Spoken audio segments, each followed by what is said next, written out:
Anambra State. I've never even slept in my village for one day. But something happened that made me to decide this is enough. And what was that?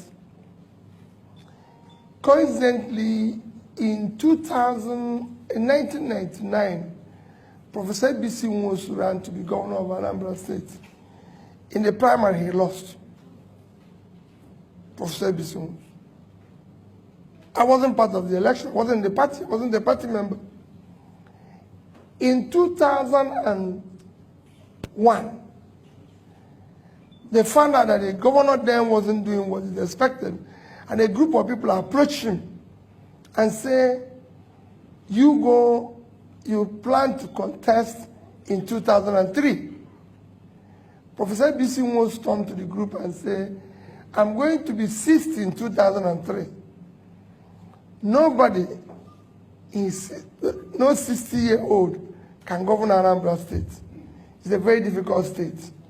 You need a young man between 40 and 45 who is successful on his own, who can be able to battle all the problems. And he was asked, this happened in December 2001, and he was asked, as Professor B.C. Nwosu, actually December 2000, not 2001, sorry, that he should give them somebody. Eventually, they ended up 3 names that they can approach to do the job. I didn't know all this discussion. It was later that I knew. I was just in a bank, as Fidelity Bank, which is mentioned now. ABC was Minister of Health, and he invited me for a dinner. For me as a bank, I'm going to look for deposits. So I went to dinner, we finished talking, we never mentioned politics. We talked generally about Nigeria, my ideas about Nigeria and everything. And finished dinner, I left for Lagos. He didn't tell me about politics. But in April, the people went back to him. He told them, I have 3 candidates. 1, Peter Obi, 2, Peter Obi, 3, Peter Obi. Go and look for him. The people came from his office to my office and talked about politics. And I told them I used the word, over my dead body. At 40, I was chairman of the bank. I was the highest investor in the bank. I had interest in 3 banks where I was seated on the board. I'm enjoying myself. I don't have anything. I fly every week. I go to London and come back first class. So what is this man talking? Go and get involved with this madness. That year, I had always done courses in various schools. Every year, I spent at least a week. Usually it's 2 weeks, 3 weeks in school. That's taking me to Harvard, to Columbia, Oxford, Cambridge. I've been to all of them. That year, I was going to Kellogg Graduate School to do a program that was for 6 weeks. So in June that year, I went to Kellogg. The man who founded Kellogg Graduate School, Professor Dean Jacob, it was his last year. He founded the school in 1957. 2001 was the last year he taught and retired. And he took us on what they call global economy. After 1 month of being in this class, this man never mentioned anything about Africa. A day before he concluded the lecture, everybody in Chicago the hall was full of top business leaders. A day before that, the final day, when he finished, I raised my hand and said, you never said anything about Africa. He said, you want to know about Africa? I said, yes. I paid $40,000 for this course. And nothing was mentioned about the continent I came. He said, I'll tell you about Africa tomorrow. The next day, which was his last day, he finished and said, you want to know about Africa? It's important I'll tell you this story. I said, yes. He said, there's nothing called African economy. He said, nobody plans with Africa. I was so, you can imagine how I feel. He turned to me and said, Peter, can you give me 10, 20-year plan of your country? You know, the hall was full. I was courageous enough. I said, yes. Even when I know there was not even tomorrow. Next one for 1 month. I said, yes. He said that you can only do that when you have countries. If you have America, they have 10-year plan, 20-year plan, 30-year plan. You don't see it in African countries. I said it's in my country. When I know it wasn't there. Because see, have I ever seen any car manufacturer talking about African specification? So they have European specification, Gulf specification, Asian specification, American specification. You know why? Nobody plans with Africa. Say, join me for lunch. So I joined him for lunch. After lunch, he said, let's take a walk by Lake Michigan.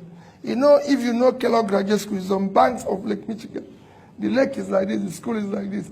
So they have long beach. So he said, let's take a walk in it. And we decided to take a walk. As we were starting the walk, he said to me, do you have any of your country's currency? This was 2001. The highest denomination was 100 naira. I brought it out. I gave it. He said, how much is it? I said, 100 naira. He brought out $100. He said to me, which of these two currencies do you prefer? I told him dollar. He said, why? I told him that it's 100 naira to $1. So his own is 10,000 naira. My own is 100 naira. So he said I should keep his dollar and take my naira. Took my naira. So he gave me $100 for 100 naira.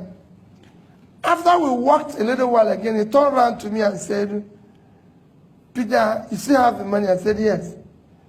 He said, he brought it out again and said, which of these two currencies do you prefer? I told him $100. He said, why? I told him about the rates. Again. So, okay, you keep it, I'll keep your money. He said, let's sit down. We sat down.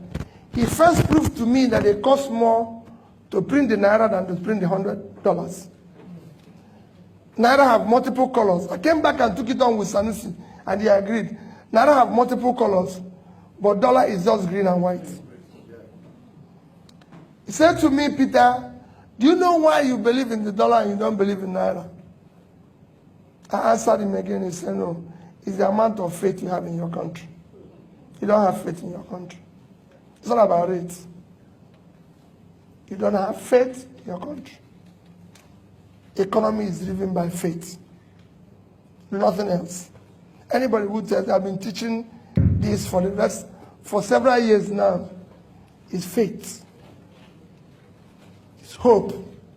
That is what those plans I'm talking to is all about. 10 years, 20 years. It's hope. Nobody's sure what is going to happen in 10 years. But countries do give their people hope. But there's a sense of hopelessness in your place. That's why you prefer this currency. I've served on various boards and various committees and everything. And he went on and on to tell me about his life. And he convinced me that Japanese people keep their money in yen, not the rates. Chinese in Chinese yuan. Malaysians in Malaysian ringgit. Singapore in Singaporean dollars. He went on, then there was no euro. He told me Italians, which their rate was worse, keep it Italian rela. Germans in marks, everybody in this. But the Africans don't keep it because they don't have faith in their continent. So they give it to the dollar and make the dollar stronger. Because they prefer to put their money here and build in America. Now he is a lecturer. He drives S-Class. The wife is the lecturer, he drives the Lexus. The daughter is the lecturer, drives the Lexus. The lecturers in your place don't drive such cars, they don't live such life. And they said to me, can I ask you for a favor?